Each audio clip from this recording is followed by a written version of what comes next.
This is Psychobabble, where we explore modern psychology through everyday experiences, the internet, books and movies, backed up by the newest psychological research available. My name is Henry, I'm a biologist. My name's Tim, I'm a doctor. And we both love psychology. Today we're talking about self-discipline and its importance for living an intentional life. We'll look at self-discipline through the lens of the one and only Terry Crews in his recent video, The 5 Keys to Self-Discipline, and we'll move on to discuss each key in finer detail. So, Henry, have you seen this video? Yes, I have. I thought it was really entertaining. To summarize it, first Terry Crews introduces the idea of removing temptation, and then second, to eat regularly. Third, don't wait till it feels right.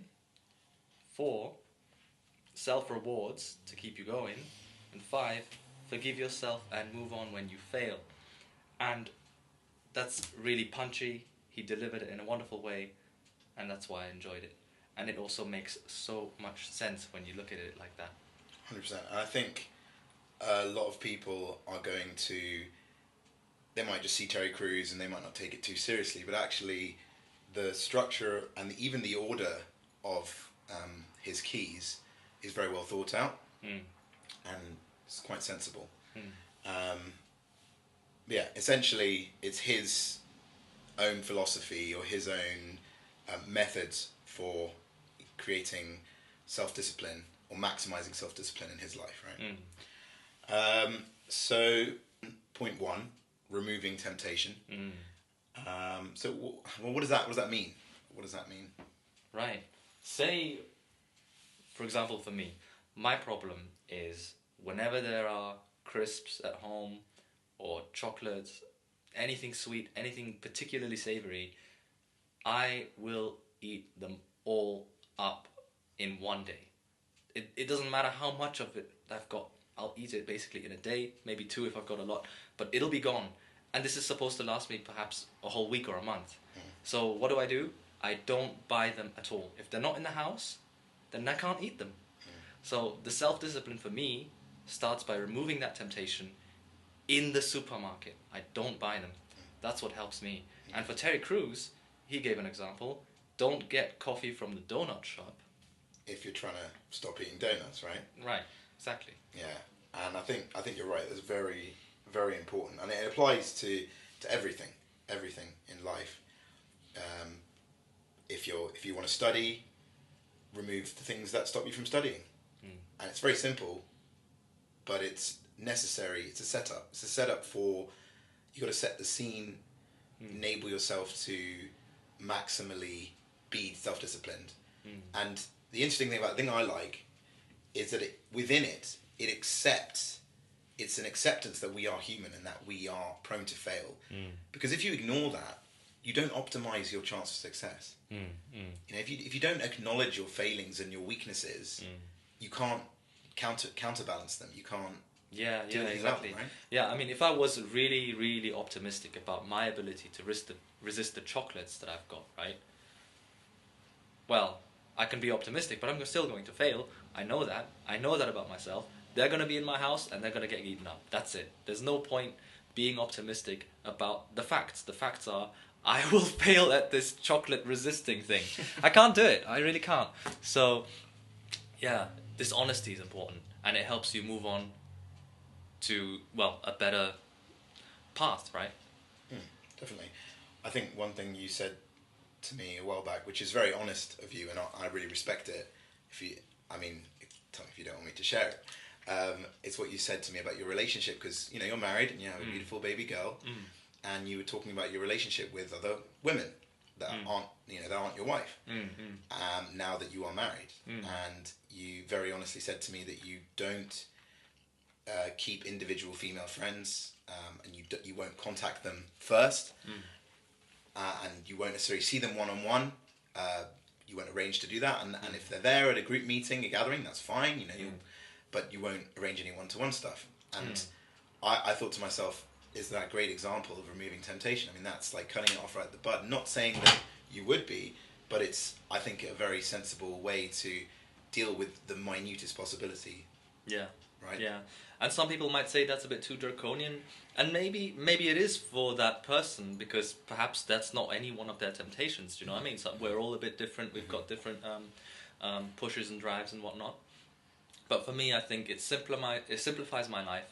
I can just get on with what's important, and I don't really need to worry at all about me potentially slipping up or anything. I mean, it simplifies it. Mm. Yeah, that's not to say that other people should live like that, but I know what works for me.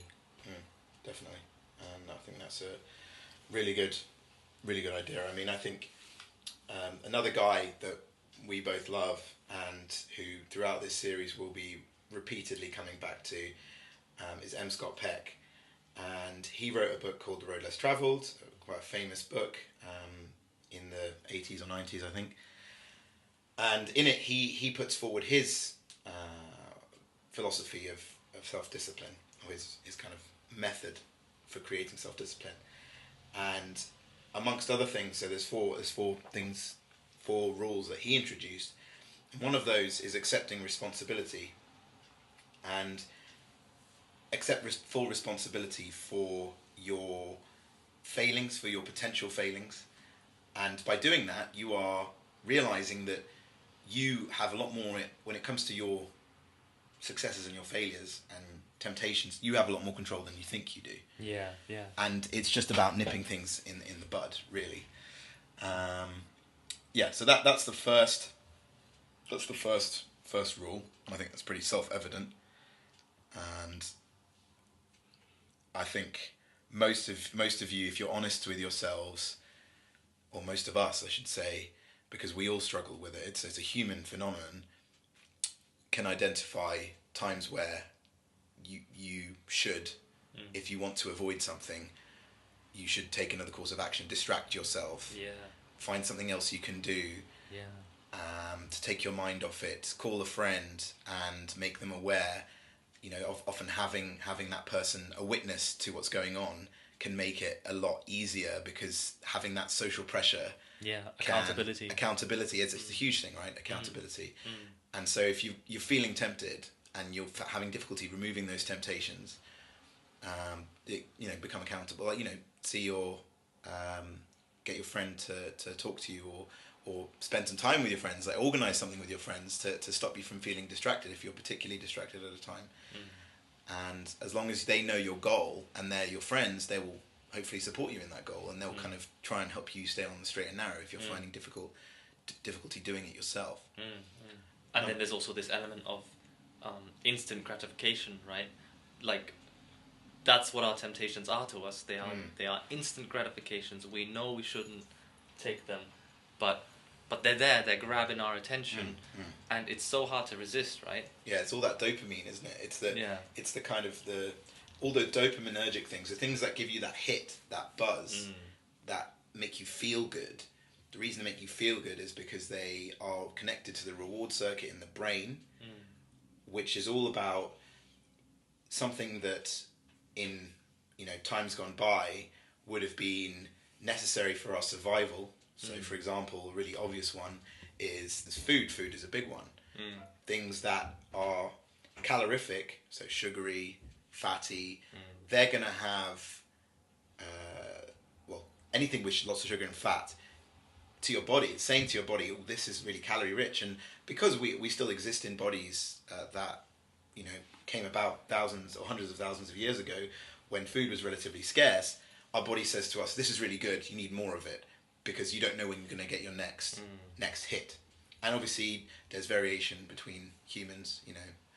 Not everyone is the same, not everyone has the same kind of famine attitude, maybe, and that's a deeper biological discussion. But at least for our purposes, mostly we're programmed to get things that are scarce while the getting is good. And so, but because we live in a time of plenty, relative plenty of food, of relations, and so on, it can be very easy to overdose on those things. Drugs are there as well, because they tap into that same system. They give you that hit of dopamine, and you keep coming back because it feels good. But that doesn't mean it's the right thing to do when it comes to moving forward in your life, because it can, all those things can take on a level of salience in your life that can distract you from other things that you value. And so that's why it's crucial to delay your gratification, delay those things, and we'll talk about rewards in a little bit, so that you can get the work done first and reward yourself later. And obviously, the obvious thing is, if you reward yourself too much, what does it do? Oh yeah, so we'll take the simplest thing, like alcohol, right? You get into alcohol, like in your student days, like I did. Okay, first all you need is 1 beer for a buzz. Later on it's 2 beers for a buzz. 3 beers, 4 beers, 5 beers. Next thing you know, you need more and more beers to maintain that buzz, because your body is smart. It reacts to the input and it changes the response accordingly. So we have like a system that becomes dampened by constant exposure to something, and it messes up our dopaminergic reactions in cases like well, in very extreme cases, let's just say when you're playing too many very demanding video games, right? They can mess up your attention span. Well, you're on the right track, definitely. I mean, any video games that are giving you constant dopamine hits, you know, all these very fast-paced video games, they're so addictive because you're constantly feeling good. You know, if you're playing not Counter-Strike, Call of Duty or something like that, where you're killing, you know, the goal is to like shoot and kill other players or other, you know, characters. Every time you do that, and it's quite fast-paced, you're getting another hit of dopamine and probably a little bit of adrenaline as well. And that is addictive. That process is addictive. But just like anything else, like the alcohol, you become tolerant to it. Tolerance builds up, and then you need more. And where does that end? Where does that end? It doesn't. We just get more and more and more until we are addicted. And what you said about the attention, if you're so in need of those dopamine hits because you become so addicted, you're going to be looking for them all the time, everywhere. You won't be able to focus on anything that you need to do because it won't be giving you what that other thing could give you.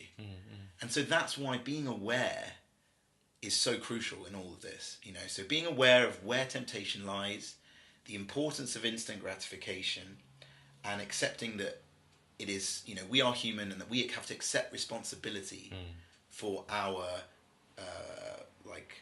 for our flaws. And by doing that, we can avoid this dopamine cycle, this dopamine trap. That the self-discipline is where we can is the rod that we can just stick in between that cycle, and we can cut it out, and we can start to meter out rewards, and that's important, and we'll talk about that in a minute.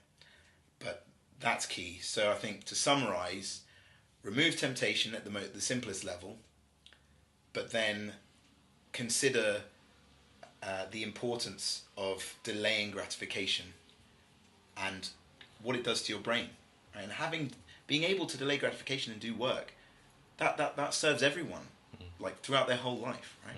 And so yeah, I think that it's really important, guys. It's number one: remove temptation. Okay, if you like getting coffee, don't get it from the donut shop if you've got a problem with donuts. Okay. Okay. Number two: eat regularly. Look after your basic needs. And Terry Crews has this really cool acronym for this called HALT. H for hunger, A for anger, L for loneliness, T for tiredness. There we go. Yeah, tiredness. And these are the low points that we have in our day that are potentials for us to slip up. One way that we can help ourselves to not slip into these low moods or states of mind is to eat regularly. Because, okay, sometimes your mood is regulated or impacted by what's happened to you in the day when somebody's been mean to you or something like that, of course. But it shouldn't be underestimated some of the physiological impacts, right, of just diet on your mood. Right? It's really important. And something as simple as getting enough water can have an impact. So get your food, eat healthily and regularly, and that's the baseline covered. And so long as you're covering the baseline, okay, then you can figure out what else perhaps might be, causing you to come to a lower point. But that baseline really needs to be better. Yeah, correct. I think we'll probably in another episode further down the line we'll discuss diet and its importance in mental health. But at this point, just to stress what Henry's just said, the importance of eating regularly when you are at a low point, when your blood sugar is low, and you are going to be looking, because that's the way we're programmed, we're going to be looking for food, and you're looking for some, not just food, but a dopamine hit. You're looking for something to make you feel better, because that's how we're designed. Dopamine is the whole dopamine system, coming back to it, is a part of motivation. It motivates us. We seek out something. That's part of the seeking behavior, is that dopamine. It's driving us to look for the thing that's going to reward us. And in that situation, it's food. So it's driving us out there to seek for food. If you're not looking after yourself by eating regularly and eating things, when we say healthy, on the scale of a low glycemic index, on the glycemic index scale, so something which is going to release energy slowly over time, so you don't find yourself spiking and crashing. And if you're eating a lot of refined sugars, that's what you're going to be doing. You're going to be spiking and crashing. Guess what? When you crash, you're going to be more emotionally vulnerable, and you're also going to be more vulnerable to slipping up. If you're on a diet, if you're not eating regularly, and things which are slowly reducing energy are going to give you a constant stream of energy, you're going to be more prone to slipping up. And it also messes up your insulin levels, right? 100%, yeah. And that has further implications in life, and we're talking about sugar and things like that, not just in the immediate sense, leading to more crashes, but also down the line, insulin resistance, and then type 2 diabetes, and that's something we'd all like to steer clear of. So yeah, and then what's the next? So A is the next one, isn't it? So anger. So when we're angry, I mean, we're kind of activated, aren't we? And when we're not really using our frontal cortex, are we? Yeah. It's fight or flight, and our thinking is severely reduced, so we can do just that, fight or flight. Because it's not, sometimes it's useful when you're fighting or fleeing to have some higher level thinking, so you can, do it better. But usually, at least in evolutionary history, you need to react now. So that extra half a second that might be occurring if you're thinking in your frontal cortex, that might cost you your life, depending on what kind of danger it is. You need to react now, and that means it's basically on an instinctual level. But nowadays, we don't really have these life-threatening situations anymore. Snake, or mammoth, or tiger. What we have instead is you're not offering counting. So you're not offering counting actual threat of death, are we? No, that's what you're saying, right? Yeah. No. Instead, we're encountering more like work pressure, social pressure. That's sometimes making us angry, right? And unfortunately, the pathway that our brain takes in that situation is still the same. The triggers are different, but the reaction is the same. Unfortunately, this reaction isn't what's going to really help us in this modern day and age. Not really. So, like you were saying, when we get angry, we activate a part of our brain called the limbic system, and this is the kind of mammalian part of the brain, the part of the brain that was evolved many millions of years ago with apes and chimps, and we now have this decision maker, this kind of executive in our brain called the prefrontal cortex, who makes all the sensible decisions. And when you get angry, you switch that guy off. And when you switch that guy off, how good do you think your ability to avoid temptation is going to be? Whatever that temptation might be, if you're emotional, so whether not just anger, but anxiety, depression, or in a not so much depression, but feeling in a depressed mood, it's going to put you at risk, isn't it? Yeah, because this ability to put aside instant gratification is quite clearly a prefrontal cortex activity. Yeah. It's putting things within a future context, that which is best for you in the future and now, not just now. Yeah, right now. It's a very high level concept, and something that we've talked about in terms of delayed gratification, but it's also something that Jordan Peterson talks a lot about in his recent book, The 12 Rules. And I mean, I think we'd love to do a full episode on the 12 Rules because it's an incredible book. But one of the things he talks about is sacrifice. So sacrifice now for dividends later, and that's exactly what delaying of instant gratification is. And so when we come now to being in a vulnerable situation, if you're not allowing your prefrontal cortex to be in its like decision making optimal state, or you're cutting it out through being very emotional or whatnot, or at least you're in. It's fine to be emotional. It's fine. We're human beings. But let's say you are emotional. It's important that you become aware and you realize you're probably not in the best decision making state, and you are vulnerable to not planning, to not sacrifice now for later. You're vulnerable in doing something crazy now because your decision maker is out for the count. Yeah, it's currently the chimp who's in control. Right. And I've got a wonderful little example that came from Jordan Peterson's book that fits this perfectly, because you mentioned the limbic system, right? It's the mammalian brain from our chimp ancestors, really. So the key difference between us humans and, for example, monkeys is that when you get a jar full of sweets, right, and you let the monkey explore it and see, there are sweets inside. Let me grab it, right? Let me see what I can grab. So what it'll do is it'll put its hand through the very small opening, only big enough for its hand, its empty hand, and it'll grab all the sweets it can and try to run off. But this jar is really heavy, and now that it has sweets in its hand, it can't actually get its hand back out of the jar. And that's how you've caught a monkey. The monkey will not let go of the sweets. It must have its instant gratification. It can't think of the future, which is let go of the sweets so you can escape this monkey catcher, right? Sweets another time. Yeah, sweets another time. Live now. It must have this thing, and that's it. Exactly. And so it gets caught. That's the end of the monkey. And that is beautiful, but that actually really works well, because if you're angry and you're in full-blown chimp mode, you're going to get caught. You're going to get caught out. You're going to say something that wasn't intelligent, or you're going to do something that wasn't what you wanted to do. You're going to regret it, aren't you? Because you're going to slip up. And you're so... think about when you're arguing. You're in an argument, and you're trying to win the argument. You're not even about discussing or kind of finding some truth, or it's not even about that anymore. It's about winning.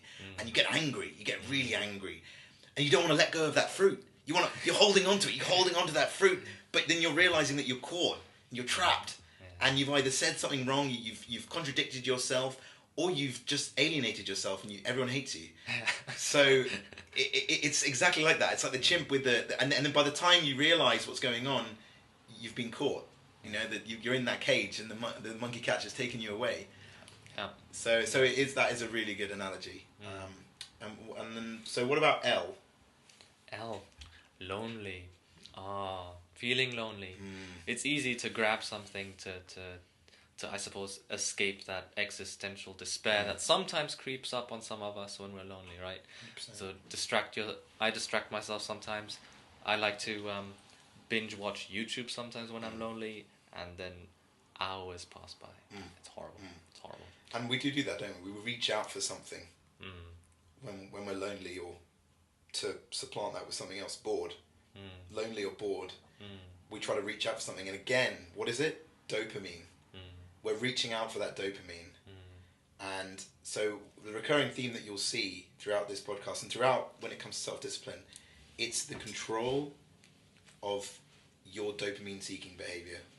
Most often, that's essentially what it is. And if you can meter that out, you learn a great lesson for life.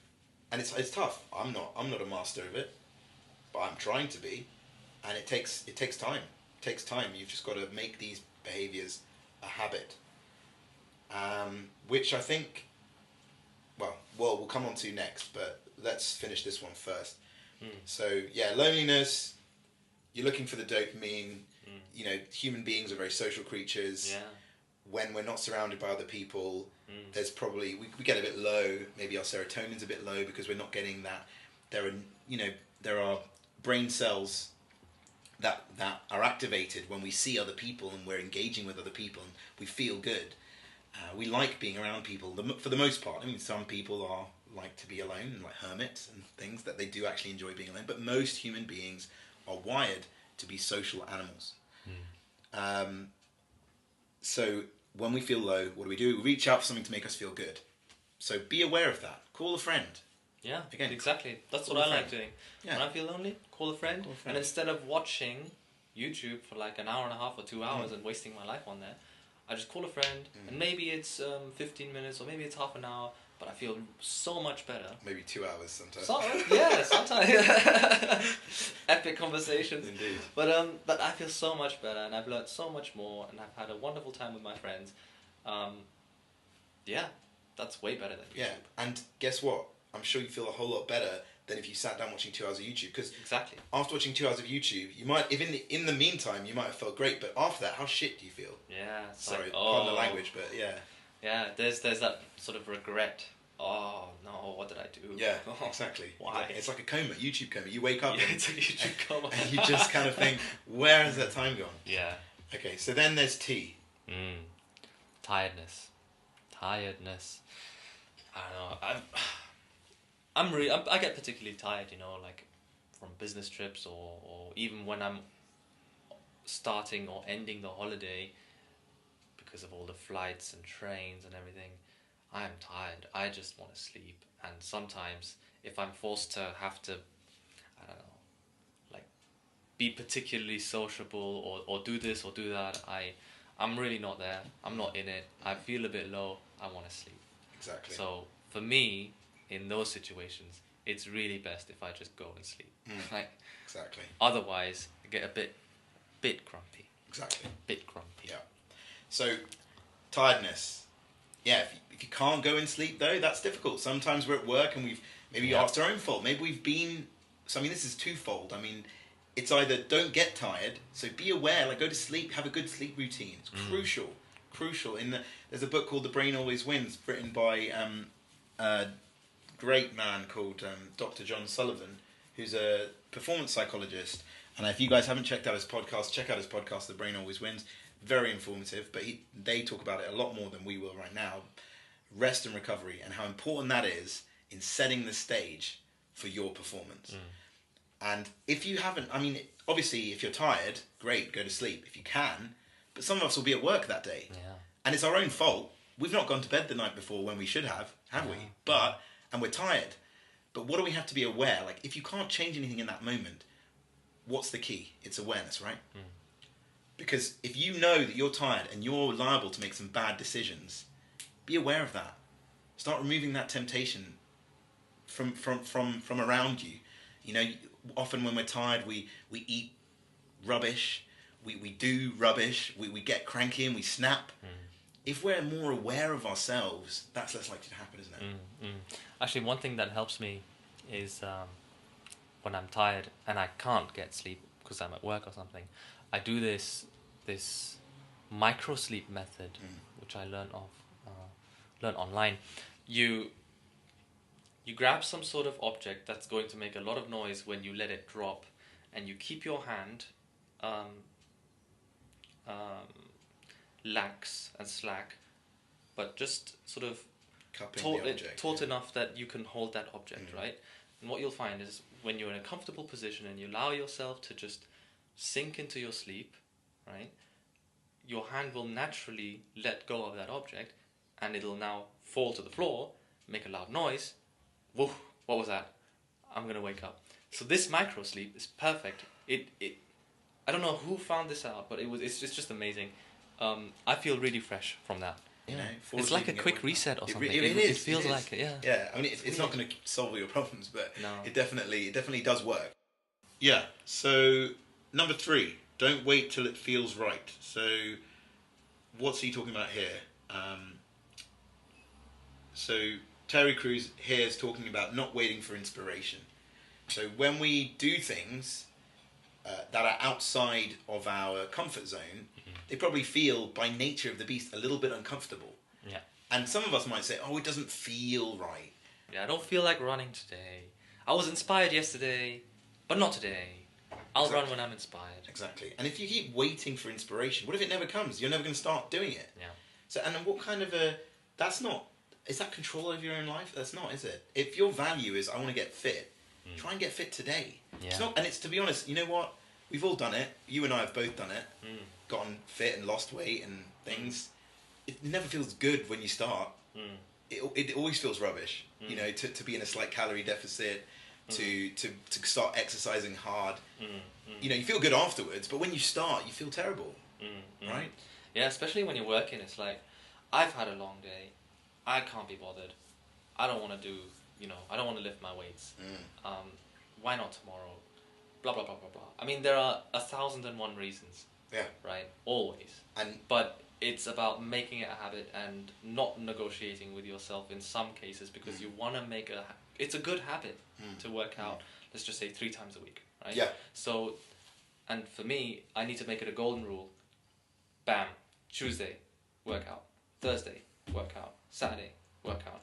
No compromises. It goes in your diary like an appointment with somebody. You know, like a job interview. That's the level, like when you're looking after yourself, if you want to perform consistently, you've got to treat yourself like something important. And you've got to treat appointments with yourself, like exercise, as something important. Now, of course, there are things that come above even job interviews, like family issues and personal problems, of course, no doubt. But in the average day, what happens more often than not? We just find some excuse. Yeah. And so it's about removing temptation. So 1 is having the motivation, and 2 is removing the temptation to not do it. So if you want to go for a run, like I try to do, have your stuff laid out. Have it laid out. That Terry Crews puts that forward. You know, have your workout gear laid out. It's a sensible idea, really, isn't it? And that way, when you get home, you just have to look at it. You put it on. No compromise. You go out. And I think we talked about something a while back. You know, so you've prepared, then you've actually got to do it. And at that point, it's mind over matter, isn't it? And you make a value decision, but then you have to be dogmatic with yourself. Yes. You've got to be the general. Yeah. You've got to be the general of yourself. You've got to order yourself around at some point. You know, when you want to get fitter, there's no point discussing with yourself. That's it. Yeah, exactly. That's I thought about this when you mentioned removing temptations, right? So sometimes temptations are physical objects, like chocolate bars. But for me, right, when it comes to sport, what I noticed is that my temptation is usually those 1,001 reasons that I find, to not do the thing, like working out. And usually what helps me like get past that is when I just try not even to entertain those thoughts, because I know if I start building up lots of reasons, it'll all of a sudden seem so reasonable. So I don't even try. Once I realize I'm on this track, I'm like, no, don't think about that. Don't think about that. That's when you got to think about the pros. Like the cons will pile up. Oh yeah. When will they pile up the most? When you are hungry, angry, lonely, or tired. That's another reason to set the stage by looking after yourself. Is because all those excuses will become ever more present when you are any of those things.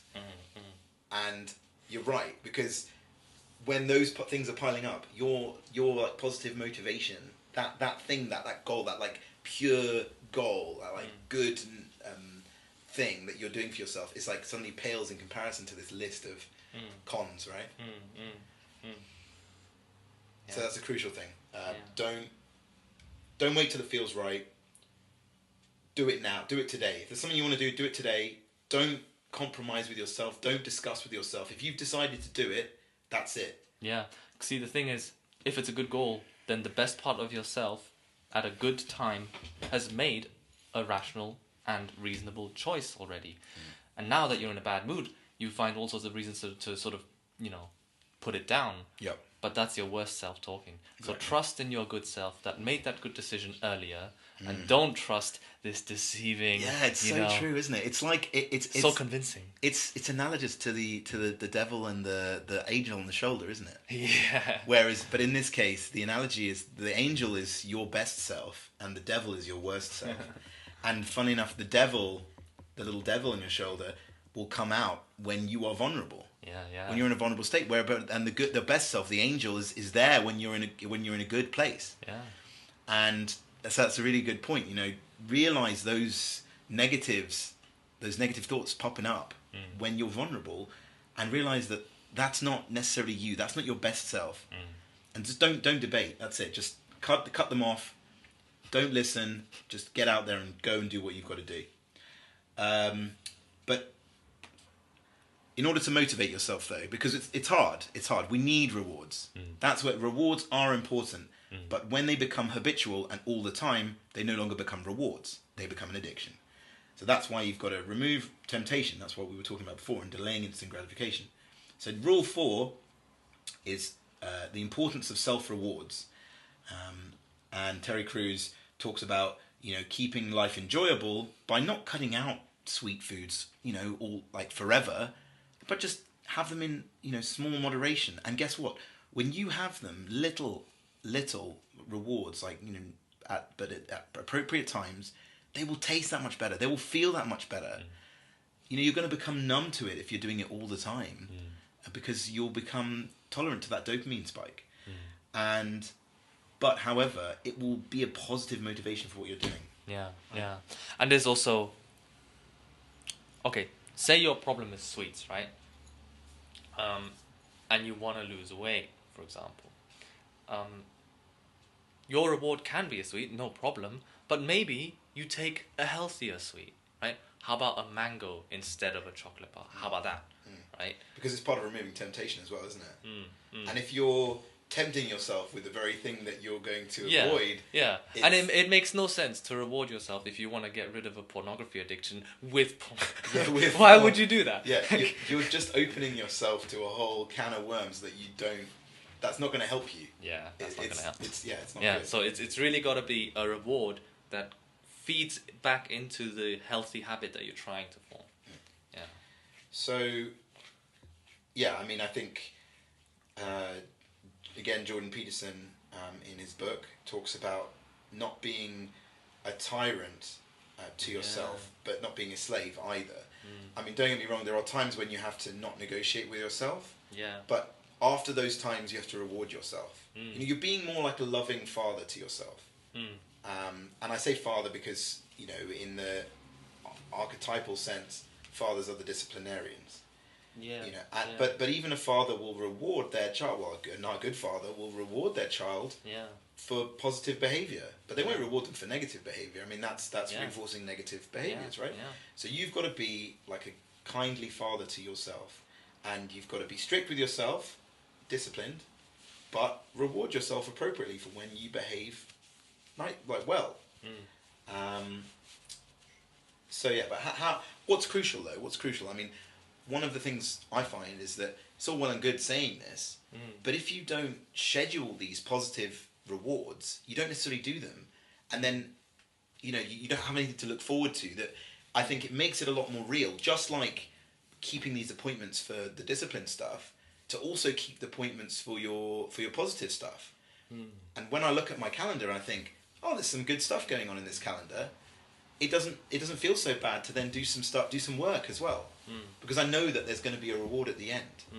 It makes it that much easier to delay gratification if you know some gratification is coming down the line.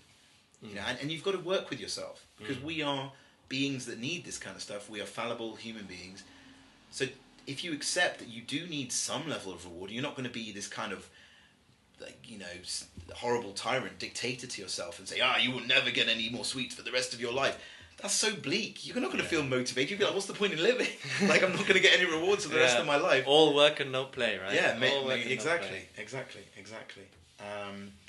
And the next part, the other part about rewards. So schedule. So it's important to have rewards, to be kind to yourself, reward yourself for the good things you do, schedule them in so that they're there, like in stone, you know, and you're definitely going to get it after you've done your work. And the third thing is, it's actually been shown, you know, scientifically, that often when we take a break from something, so let's say you've been studying for 40 minutes, when you take a break and do something else, your brain, all those things that you've learned, the new pathways that you're trying to build in the brain, they start to work. You know, that things are being done in the background, and often there are loads of stories from the greats in history about they were working really hard on something. You know, let's say a thesis or something, like someone like Kant or who was a religious walker. He would walk at the same time every single day, and he'd be thinking about one of his crazy, you know, metaphysical concept, and he'd go out for a walk, and he'd be struggling with something, and then he'd find that when he came back from the walk, it would be that much easier, or the answer might come to him during the walk, and it's quite well documented, and they've done studies now on looking at the way in which these things come to us when we take a break, and how the brain continues to work on material that we've kind of studied, even after we've stopped working on it. And that's the eureka moment, isn't it? Exactly, it's the eureka moment. It's Archimedes who's studying all this density stuff all day long, and then he sits in the bath, and boom, it comes to him. Yeah, right? This is the pre-shower enlightenment, right? Yeah. This is the bath enlightenment. The bath enlightenment. Yeah. Exactly. But nowadays, people get all their best ideas in the shower. Exactly. Yeah. And why is that? Because we're not focusing too hard on it. It's allowing our brain time to digest it. Yeah. And there's also lateral thinking that gets activated. And other stimuli. You know, sometimes you'll get an idea for something completely different because it will stimulate your brain in a certain way, and you'll see a pattern that you didn't see before. Yeah, because that focused thinking, it's like tunnel vision. Yeah, it's tunnel vision. Yeah. And it's good for when you really need tunnel vision. Of course, there are plenty of times where you need that tunnel vision, pure focus, laser-like. But I mean, it always depends on what you're approaching and what your problem is. Especially creative ideas, isn't it? Creative ideas, yeah. They need that kind of time to breathe, that lateral thinking aspect. So that's rewarding self and the importance of that. And finally, at the end of all of this, right? We are human at the end. We are fallible. We cannot expect infallibility, and to expect that is unreasonable. If anything, that is, if you refer to episode 1, an absolute thinking style, right? If you say that you're never going to make a mistake, that's so unlikely. Because the moment you slip up, you're going to feel terrible. Because it's unreasonable expectation for yourself. You know, so we will make mistakes. And so what is the most efficient way to deal with that? It's to forgive yourself and to move on. That is the 5th key that Terry Crews puts forward. And it's key in being efficient in the recycling process, because we will slip up, and it's how you deal with that. Dust yourself off. How you dust yourself off that makes a difference, right? Get up, dust yourself off, keep walking. Get back to it, exactly. I mean, Rocky talks about it. It's not about how many hits you take, it's about how many times you get up. You know, there's so many motivational speakers and posters and memes about this kind of stuff. Yeah. But it's the truth. Yeah, and that reminds me of this wonderful M. Scott-Peck quote about, like, the importance of love in self-discipline, right? Like, if you don't love yourself, really, you know, then of course you won't forgive yourself. You'll be way too hard on yourself, like undeservingly hard on yourself, right? And then how are you going to get that discipline? How is that a positive feedback loop? Because it's just a destructive thing, right? So where's this quote, man? Let's have a look. Until you value yourself, you won't value your time. Until you value your time, you will not do anything with it. That's at the heart of this value, right? Is like a proper understanding, an honest appraisal of who you are, your positives, your flaws, and acceptance, and then to move on. At the heart of it is all self-love, forgiving yourself, be kind to yourself. You know, that's why you get rewards, because you know you're a human being. And if you slip up still, because you will slip up, it's while you're creating these pathways, which we've got an analogy that we like to use. which Terry Crews has the analogy of a vinyl player and a grooves in a vinyl player, and rewriting those grooves. The thing we like to use is that the brain behaves in an interesting way, but every thought or every thing that you do is a pattern of incredibly complicated pattern, but it's a pattern of brain activity. Now, all brain cells, when they communicate via synapses, and the more that synapse is activated, they kind of, when I say a synapse, it's just the space between two brain cells next to each other, and one of them produces a chemical which then gets received by the other one, which is the way they talk to each other. And the more often that brain cell releases a chemical and the other one picks it up, the stronger that connection is going to become. You know, the better that brain cell is going to be at releasing, and the better the other one's going to be at receiving. And that gets reinforced. And if you imagine that across that principle across the whole network of brain activity, every time you have that thought or rehearse that behavior, it's like when you ride a bike. You know, you're getting better at it because you're reinforcing those connections in the brain. It's becoming more instantaneous. It's becoming much more second nature, right? So when it comes to building a new habit and self-discipline, it's going to take you time to etch those patterns in. And the analogy is, imagine you are drawing something on a piece of paper, right? Or imagine you're making a chalk mural on the pavement. The first time you do it, it's going to be light lines, like just single lines, and it's going to be easily washed away and easily forgotten, right? And it's going to be harder to see the next time you come back to it. But let's say every single day you come back to that same space and you draw that same chalk mural. Over time, over periods of time, over every day that you come back to drawing that mural, you're going to etch things into the very stone of the ground itself. With that chalk, you're going to make such thick lines that even time and weather will not remove it straight away. It will become much more resilient to removal, and that pattern will be etched into the very surface of the stone, which is essentially the material of your brain. That's the analogy, that you're etching something into your brain. And in order to do that, you've got to keep working at it. Yeah. So what we don't want is to etch these bad patterns, right, into the ground, or basically into our brain, right? And so we etch them into our brain, these bad patterns, by continuing to indulge in these bad behaviors. So just let them go. Time will do its work, and because they're not being used, they start to disappear. So, but it's not enough to just let go, because it's become a habit. Of course, we keep coming back a little bit here and there, but hopefully, if we're doing our best to not just get rid of this habit, but actually replace it with a better habit, then what we're doing is we're spending more time on a really wonderful, beautiful carving, right? And just letting this other thing disappear. And of course, that it is a habit because we've been doing it for so long, and we'll be naturally gravitating towards it because it's just the usual.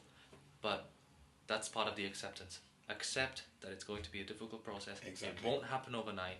Just keep working on this other thing that's really good for you, and it'll happen with diligence, patience, and forgiveness. Yeah. And that's the cornerstone, guys. The cornerstone of it all is being kind to yourself and accepting that you are just a human being. And like Henry very well put, while those bad habits fade, those good habits build, there's going to be time where you're slipping up. So just forgive yourself. All right? So those are the 5 keys, and we've come up with a bit of a summation of those things in our own words to kind of surmise Terry's rules and other things in the mix. Number 1, set the scene. So remove that temptation. Look after yourself. Set the scene for your self-discipline. All right? Number 2, take action. Tell yourself what to do. Don't wait till it feels right.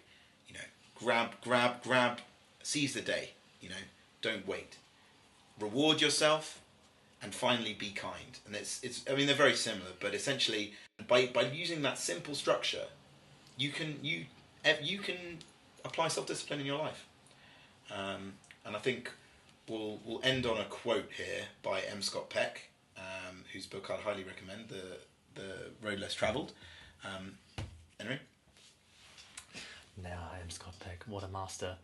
Quote, "The feeling of being valuable is a cornerstone of self-discipline, because when you consider yourself valuable, you'll take care of yourself, including things like using your time well. In this way, self-discipline is self-caring." End Right. quote. All right, guys. Thanks for listening. Thanks. And until next time, look after yourselves. Goodbye.